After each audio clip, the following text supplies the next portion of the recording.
Here's how to create this X-ray glasses effect. Let's do this. Clip 1. Record your first outfit. Clip 2. Record outfit 2 as you move your glasses across the frame.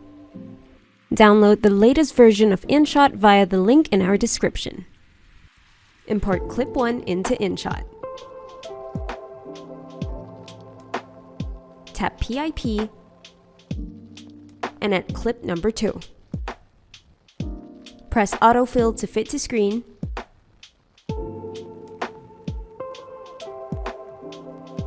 Now tap cutout. Select chroma. Adjust the strength and you'll get something like this.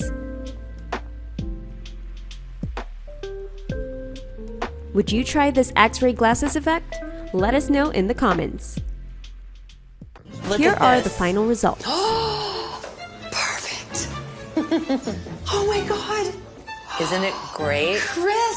Don't forget to like and subscribe to InShot on our socials.